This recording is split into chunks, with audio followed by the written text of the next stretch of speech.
Hello everyone, सभी को नमस्कार। तो आप सभी लोगों का स्वागत है फिर से एक नए वीडियो में। जैसा कि आपको वीडियो की टाइटल से पता चल गया होगा कि आज हम लोग क्या देखने वाले हैं। SSC MTS exam 2024 21 October all shift important English question. ठीक है, तो जिनका भी एग्जाम आने वाले दिनों में है तो वो लोग इस वीडियो को बड़े ही ध्यान से देखेंगे। तो शुरू करते हैं वीडियो बिना किसी देरी के। तो आपका पहला क्वेश्चन क्या है? आपका पहला क्वेश्चन है, साइनो बताना है प्रीजियोमेबली का। ठीक है, तो आपका प्रीजियोमेबली का साइनोनिम क्या हो जाएगा? डाउटलेस। इसका मतलब क्या होता है प्रीजियोमेबली का? तो इसका जो मतलब होता है वो आपका होता है मुमकिन। ठीक है, क्या होता है? मुमकिन, या बोल सकते हैं संभव।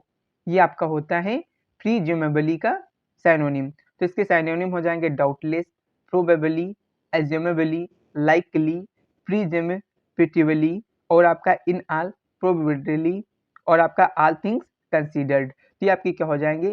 प्रीजियोमेबली के आपके साइन हो जाएंगे। अगर इनके N2 की बात करें तो N2 क्या हो जाएंगे?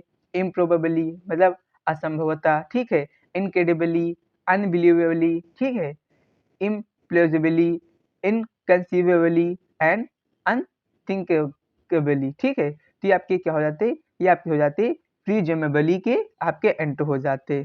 ठीक है, नेक्स्ट आपका अगला क्या है? आपको बताना है, यहाँ पे आपको इडियम्स दे रखा है, ये आपका इडियम एंड फ्रेजेस से रिलेटेड आपका क्वेश्चन है।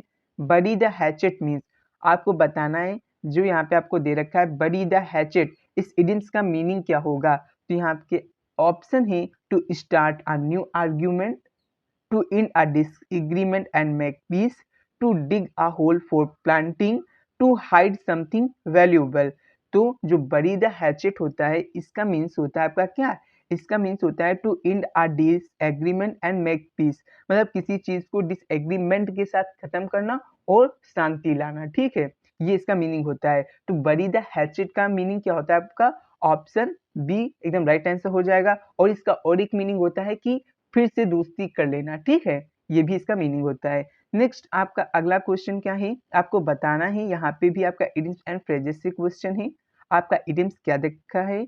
Under the wither. आपको अंडर द वीदर का मीनिंग बताना है। तो यहाँ पे आपको 4 ऑप्शन दे रखे हैं। Feeling very happy, feeling confuse, feeling unwell, feeling energetic. तो अंडर द वीदर का मीन्स क्या होता है?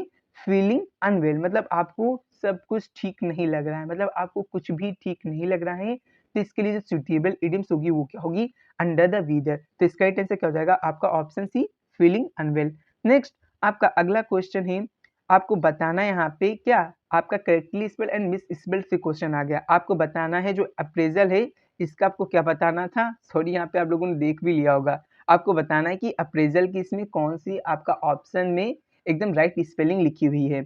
यहाँ पे आपको 4 ऑप्शन दिए, आपको बताना है किस ऑप्शन में आपका अप्रेजल का जो है एकदम राइट स्पेलिंग है। तो इसका राइट आंसर क्या हो जाता है? इसका राइट आंसर हो जाता है आपका ऑप्शन फोर्थ, EPPREISAL, जिसका मतलब क्या होता है? आपका मूल्यांकन करना होता है। ठीक है, इवेल्युएट करना या इवेल्युएशन करना। ठीक, ये तो आपका हो गया अप्रेजल का मीनिंग। तो इसका राइट आंसर क्या हो जाता है? आपका ऑप्शन डी, जिसमें आपका अप्रेजल की एकदम राइट मीनिंग लिखी, आपकी स्पेलिंग लिखी हुई है। इसके कुछ साइनोनिम भी देख लेते हैं। जिससे आपका अप्रेजल का क्या बताता है? असेसमेंट, एस्टिमेट मतलब मूल्यांकन करना, इवैल्यूएशन करना, ओपिनियन, जजमेंट, रेटिंग देना कि कितनी रेटिंग है, सर्वे करना एंड वैल्यूएशन करना। मेनली इसका मतलब यही हुआ कि मूल्यांकन करना आपका क्या होता है? अप्रेजल का मीनिंग होता है। तो इन बातों को भी आपको याद रखना है। और जिन्होंने अभी तक वीडियो को लाइक, सब्सक्राइब और शेयर नहीं किया, फटाफट से वो लाइक, सब्सक्राइब एंड शेयर कर देंगे। फिर बढ़ते हैं हम लोग नेक्स्ट क्वेश्चन की ओर। आपका अगला क्वेश्चन है, किससे आपको ग्रामेटिकल एरर बताना है। यहाँ पे क्या कहा जा रहा है? Identify the segment that contains a grammatical error, मतलब यहाँ पे आपको सेंटेंस दिया है उसमें किस सेगमेंट में आपका ग्रामेटिकल एरर है ये बताना है। If there is no error, अगर आपका कोई एरर नहीं तो आपको चुपचाप नो एरर सेलेक्ट कर लेना है। तो पहले आओ सेंटेंस पढ़ते हैं। आपका सेंटेंस क्या दे रखा है? Leech is an animal of the phylum Annelida. तो आपको बताना है लीच में आपका क्या? लीच इज में आपका कोई एरर है, एन एनिमल में है, of the phylum, phylum Annelida में है या नो एरर है? तो यहाँ पे क्या हो जाएगा? यहाँ पे लीच में आपका एरर है, यहाँ पे स्पेलिंग एरर है। क्या है? यहाँ पे स्पेलिंग एरर बताना है आपको। यहाँ पे नमकीन पानी की बात नहीं हो रही, क्योंकि लीच का मतलब यहाँ पे नमकीन पानी होता है, इस लीच का मतलब। ठीक है, और यहाँ पे बात किसकी हो रही, जोंक की बात हो रही, जो एनालिडा संघ से संबंधित है। उस लीच की स्पेलिंग क्या होती है, वो होती है LEECH। तो इन बातों को आपको याद रखना है, ठीक है। तो यहाँ पे आपका एरर किस पार्ट में होगा, आपका किस सेगमेंट में होगा, ऑप्शन फर्स्ट इसका राइट आंसर हो जाएगा। यहाँ पे लीच ना होके LEECH, leech is an animal of the phylum Annelida, ठीक है। नेक्स्ट आपका अगला है, बताना है आपको करेक्टली स्पेल्ड बताना है यहाँ पे किसका, रेजरेक्शन का, ठीक है। तो आपको बताना है कि किस ऑप्शन में आपका रेजरेक्शन का आपका एकदम राइट स्पेलिंग लिखा हुआ है। तो इसकी राइट स्पेलिंग किस ऑप्शन में लिखी है, फटाफट से आप लोग राइट आंसर दें। तो इसकी जो राइट स्पेलिंग लिखी हुई है वो लिखी हुई है ऑप्शन सी में। इसकी स्पेलिंग क्या होती है, RESURRECTION,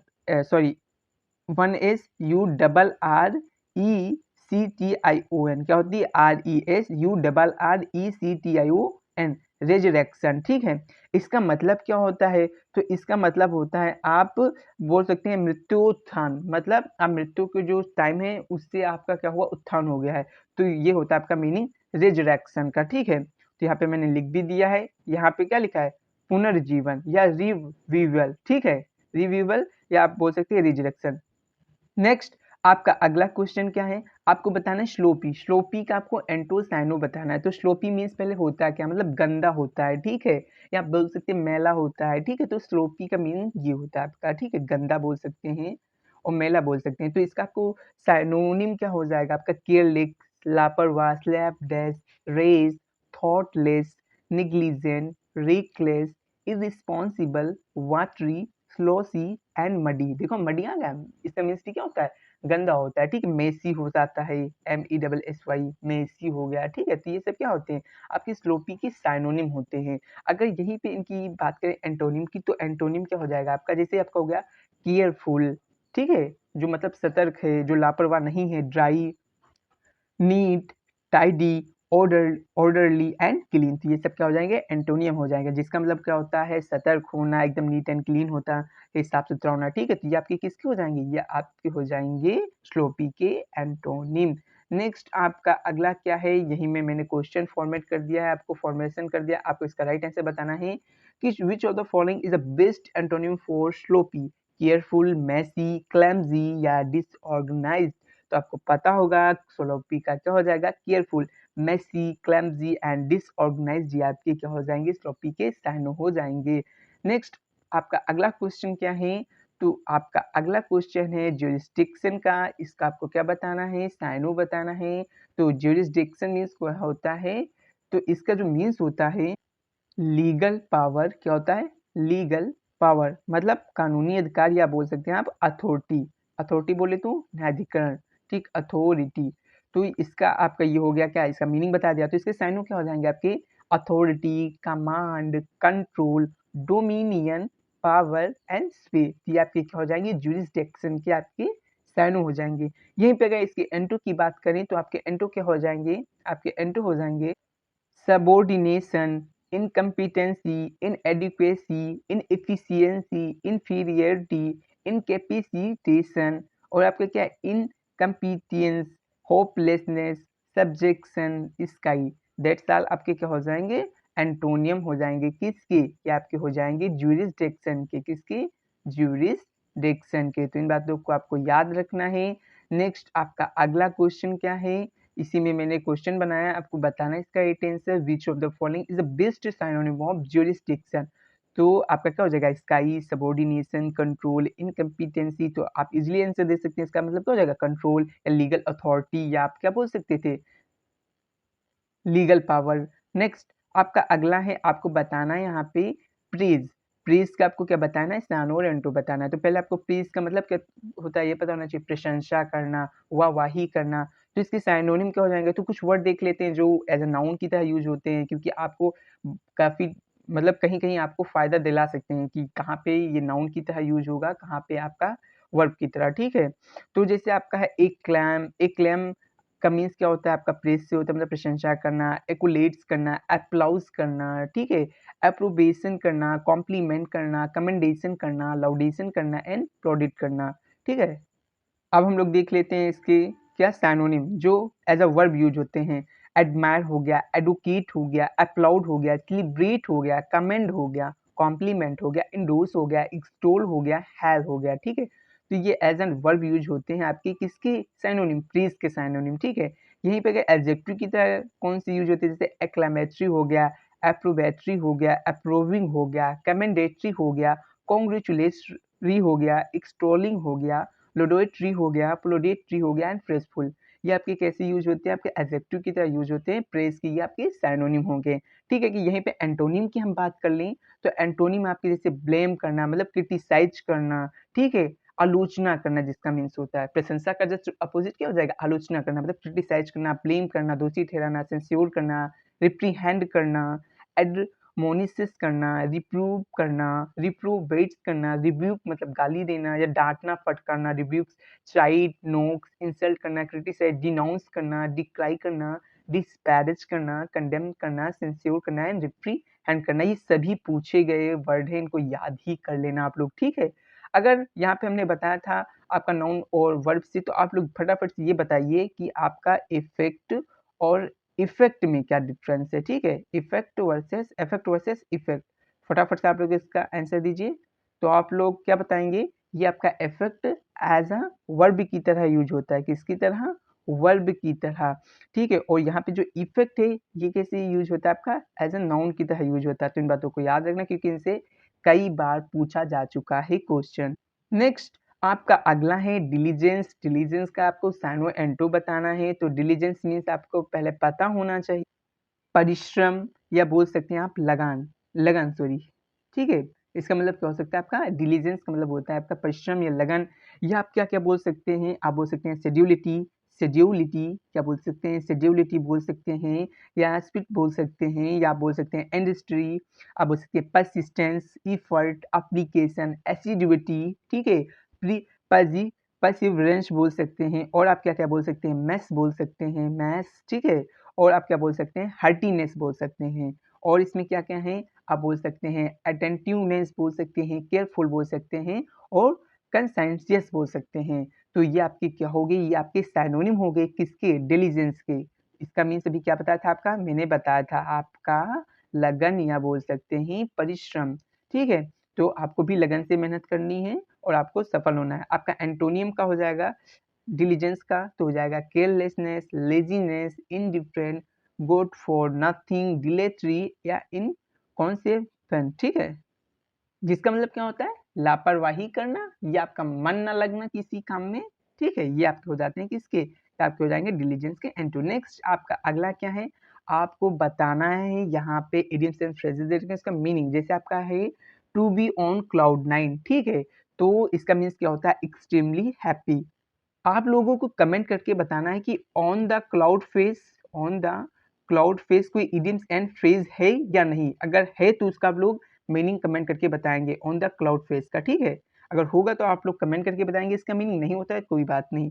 आपका अगला है to have one's head in the clouds, ठीक है। इसका मीनिंग क्या होता है, to be out of touch with reality, मतलब दूर दूर तक रियलिटी से दूर रहना, मतलब आप आस-पास भी नहीं है रियलिटी के, ठीक, वास्तविकता से आप दूर ही हैं। इसका मीनिंग क्या होता है, to have one's head in the cloud. और आपका नेक्स्ट क्या है, क्लाउड ऑन द हॉरिजन। आपका क्या है, क्लाउड्स ऑन द हॉरिजन। इसका मीनिंग क्या होता है, तो इसका मीनिंग होता है there are signs of potential trouble और डिफिकल्टीज, मतलब यहाँ पे आपको साइन दिख रहे हैं किसके, पोटेंशियल ट्रबल के एंड डिफिकल्टीज के, परेशानियों के, ठीक है, इन द फ्यूचर, फ्यूचर में, भविष्य में, ठीक है। तो ये मीनिंग होता है आपका क्लाउड ऑन द हॉरिजन का। अगर पूछा जाए under a cloud means that people have poor और अनफेवरेबल ओपिनियन ऑफ यू, ठीक है। या बोल सकते हैं अंडर सस्पेंस, अंडर सस्पिशन, ठीक है। क्या बोल सकते हैं, अंडर सस्पिशन, ठीक है। या बोल सकते हैं इन ट्रबुल, आप परेशानी में हैं।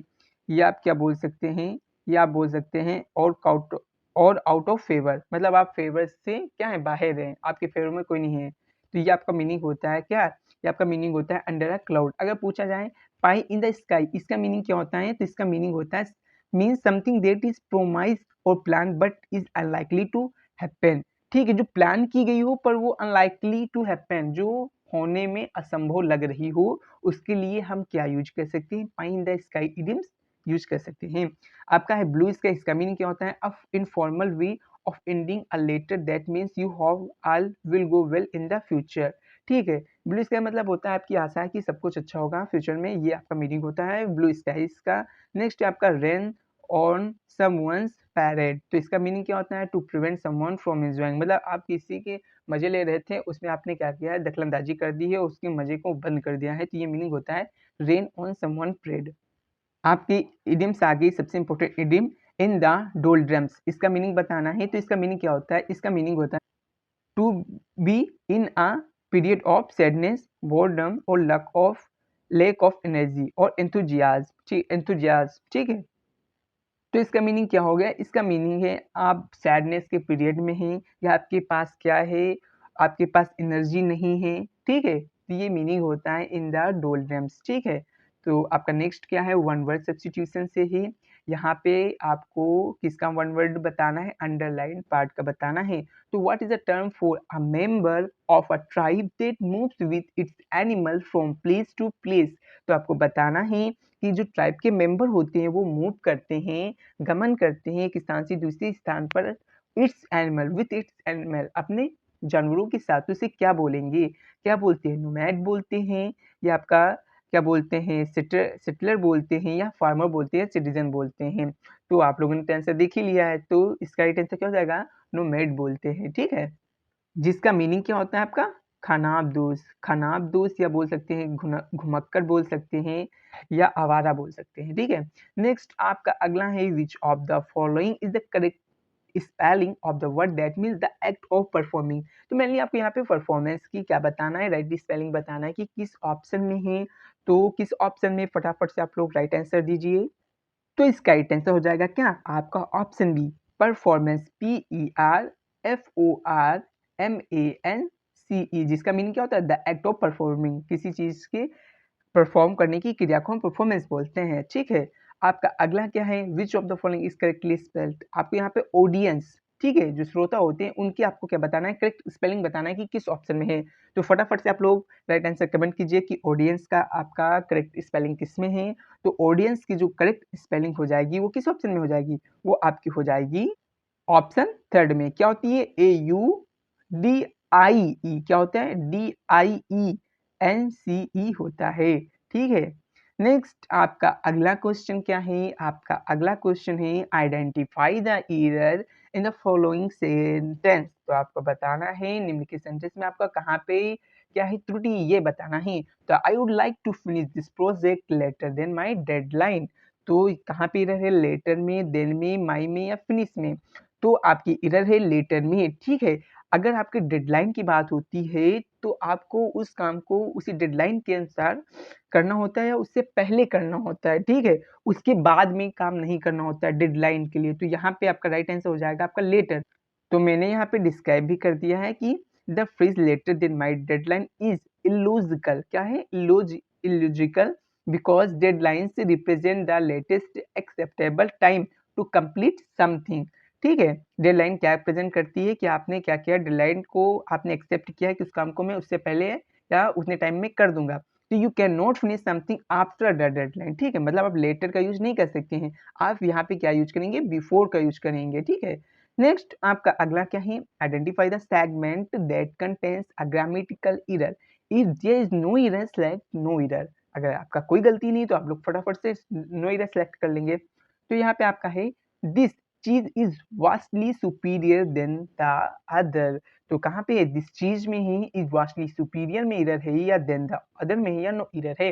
तो एरर आपकी हो गई देन में, क्योंकि जो आपके कुछ है एडजेक्टिव जिनका कंपैरेटिव डिग्री जब बनाते हैं फिर उनका यूज करते हैं, तो हम देन का यूज नहीं करते हैं, टू का यूज करते हैं। वैसे तो हम लोग कंपेरिजन के लिए देन का यूज करते हैं, लेकिन कुछ वर्ड है जैसे सुपीरियर हो गया, आपका इंफीरियर हो गया, इल्डर हो गया, याद रखना ओल्डर नहीं, इल्डर की बात कर रहा हूँ।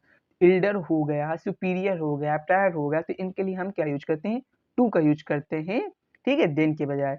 तो यहाँ पे क्या हो जाएगा इसका right answer? Option third. Next आपका अगला क्या है? तो यहाँ पे मैंने लिख भी दिया, जैसे क्या क्या प्रिफरेबल, ये भी बहुत बार पूछा जाता है, जैसे आपका प्रीफर हो गया, एल्डर हो गया, इंफीरियर हो गया, सुपीरियर, इनके लिए सीनियर, जूनियर, इनके लिए हम टू का यूज करते हैं, ठीक है। कहाँ पे? देन के बजाय। नेक्स्ट आपका अगला है what does the positive degree of the sentence. तो आपको बताना है, पॉजिटिव डिग्री बताना है आपको इस सेंटेंस की। The kid runs faster than dogs. तो क्या हो जाएगा? द कीट रन्स फास्ट, द कीट रन्स फास्टर देन डॉग, या द कीट runs fastest of all animal, या नन ऑफ दिस। तो इसका जो आपका क्या बनाना है, पोस्ट डिग्री बनाना है। तो आपको ये दिख रहा होगा किस डिग्री में, ये आपका कंपैरेटिव डिग्री में। तो इसका जो पॉजिटिव डिग्री हो जाएगा वो हो जाएगा द किड रन्स फास्ट, ठीक है। अब और भी हम देख लेते हैं, जैसे आपका पॉजिटिव डिग्री और कंपैरेटिव डिग्री। तो अगर आपका पॉजिटिव डिग्री में है द किड रन्स फास्ट, तो इसका कंपैरेटिव क्या हो जाएगा, the kid runs faster than dogs, या बोल सकते हैं सुपरलेटिव में the kid runs fastest of all animals. Next एक और एग्जांपल देख लेते हैं, जैसे आपका है कंपैरेटिव में क्या है, Shami is faster than all other bowlers, तो इसका पॉजिटिव हो जाएगा no other bowler is as fast as Shami, ठीक है। ये जब कायदे से देख लेना, क्योंकि no other bowler is as fast as Shami हो जाएगा। अगर सुपरलेटिव डिग्री में आपका है America is the richest of all nation, तो पॉजिटिव में ये क्या हो जाएगा, no other nation is as rich as America, ठीक है। तो ये आपको याद रखना है। अब हम बढ़ रहे हैं नेक्स्ट क्वेश्चन की ओर। आपका अगला क्वेश्चन क्या है, find the error, find the part of the given sentence that has an error या contains error, if there is no error choose no error. तो आपको यहाँ पे सेंटेंस दे रखा है देयर इज, क्या है, there is evidence that much too technology can lead to loss of child development opportunity. तो यहाँ पे बताना है किस में एरर है, there is evidence that much too में ही टेक्नोलॉजी कैन लीड टू है, या आपका loss of child development opportunity में एरर है, या नो एरर है। तो आपका एरर है मच टू में, यहाँ पे क्या होना चाहिए, टू मच होना चाहिए। क्यों होना चाहिए, तो इसके बारे में हम लोग देख लेते हैं। तो आपका क्या होता है, much too is usually used before an adjective to emphasise it, ठीक है, such as much too difficult, ठीक है। अगर बात करें यहाँ पे हम मच टू और टू मच में, तो अभी बताया है कि much too is used before adjective और एडवर्ब टू इंटेंसिफाई देम। जैसे आपका this set is much too big for me, it means far too. आपका यहाँ पे क्या हो गया, ये आपका हो गया एडजेक्टिव, ठीक है। बिग, बिग से पहले मच टू का यूज कर लिया। अब हम देख लेते हैं टू मच का। तो too much is used with uncountable noun, ठीक है। जैसे आपका this too much sugar in my coffee, तो शुगर क्या है, आपका अनकाउंटेबल नाउन है। तो यहाँ पे आपका क्या लगाओगे, टू मच लगाओगे, ठीक है। और यहाँ पे आपको क्या दे रखा था, तो यहाँ पे आपको दे रखा था टेक्नोलॉजी। तो यहाँ पे आपका क्या यूज होना चाहिए, टू मच होना चाहिए, क्योंकि टू मच का यूज करते हैं अनकाउंटेबल के लिए। तो आपका जो है टेक्नोलॉजी है आपका अनकाउंटेबल है, तो यहाँ पे यूज कर लेंगे टू मच, ठीक है। नेक्स्ट आपका अगला क्वेश्चन क्या है, आपका अगला क्वेश्चन है बताना है यहाँ पे इधर से, ठीक है। क्या है यहाँ पे आपका question, there is much apples on the table. तो ये इजी है, आप सभी लोगों को इसका राइट आंसर बताना है। देयर इज मच एप्पल्स या ऑन द टेबल, किस में एरर है, तो यहाँ पे आपका मच नहीं होगा, क्योंकि एप्पल्स आपके काउंटेबल नाउन है। यहाँ पे होगा there is more apple on the table, ठीक है। तो क्या हो जाएगा आपका, there are more apple on the table. I hope मैंने गलती से इज बोल दिया था, देयर इज, लेकिन देयर आर होगा, क्योंकि आपका किसके अनुसार यहाँ पे आएगा, आपका वर्ब आएगा आपके इसके अनुसार, ठीक है। तो इसका ही टेंस क्या हो जाएगा, इसका ही टेंस हो जाएगा मच, ठीक है। नेक्स्ट आपका अगला क्वेश्चन क्या है, आपका अगला क्वेश्चन है आपको ईयर बताना है कि किस सेंटेंस, मतलब इस सेंटेंस के किस सेगमेंट में आपका एरर है, किस पार्ट में एरर है। तो पहले हम लोग सेंटेंस पढ़ते हैं, सी didn't have much information about the project, C didn't have much information या अबाउट द प्रोजेक्ट। तो इसका टेंस क्या हो जाएगा, इसका टेंस हो जाएगा इन्फॉर्मेशन, क्योंकि इन्फॉर्मेशन आपका क्या है अनकाउंटेबल नाउन है, इसका हम प्लूरल बनाते ही नहीं, अगर बनाते भी हैं तो आप पीस ऑफ इन्फॉर्मेशन बोलते हैं, पीसेस ऑफ इन्फॉर्मेशन बोलते हैं, ठीक है। तो इसका ही टेंस क्या हो जाता है आपका, इसका ही टेंस हो जाता है आपका ऑप्शन सी। नेक्स्ट आपका अगला क्या है, विच of the following is correctly spelled. आपको बताना है हाइजीन जो होता है उसकी करेक्ट स्पेलिंग किस ऑप्शन में है, ए में है, बी में है, सी में या डी ऑप्शन में है। तो इसका ही टेंस क्या हो जाएगा, इसका राइट आंसर हो जाएगा आपका ऑप्शन सी, HYGIENE, जिसका मीन्स क्या होता है, स्वच्छता होता है, ठीक है, साफ सफाई से होता है।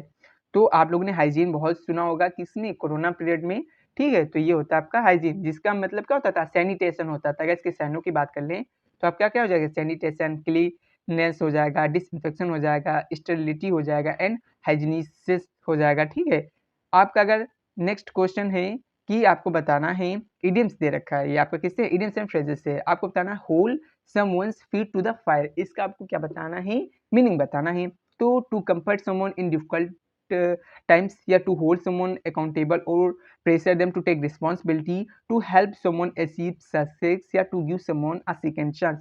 तो आपका जो hold someone's feet to the fire, इसका मीनिंग होता है क्या, टू होल्ड समवन अकाउंटेबल और pressure them to take responsibility, मतलब आप किसी के ऊपर प्रेशर डाल रहे हैं कि आप रिस्पॉन्सिबिलिटी लें, ठीक है, इस काम के लिए, ठीक है। तो ये आपका होता है क्या, आपका होता है hold someone's feet to the fire का आपका मीनिंग। नेक्स्ट आपका अगला क्या है, आपका बताना है मेलो। मेलो का आपको एंटोनिम बताना है, तो हार्श, काम, स्मूथ या रिलैक्स। तो आपको पहले मेलो का मतलब पता होना चाहिए, इसका मतलब होता है मधुर। क्या होता है, मधुर होता है, या आप बोल सकते हैं मृदु या सुकोमल होता है, या बोल सकते हैं मीक होता है, ठीक है। तो ये आपका हो गया मेलो का मीन। अब एंटो क्या हो जाएगा, जो मधुर ना हो, मतलब आपका क्या हो जाएगा, हर्ष हो जाएगा, ठीक है। काम, स्मूथ, रिलैक्स्ड, ये सब मेलो के आपके साइनो हो जाएंगे।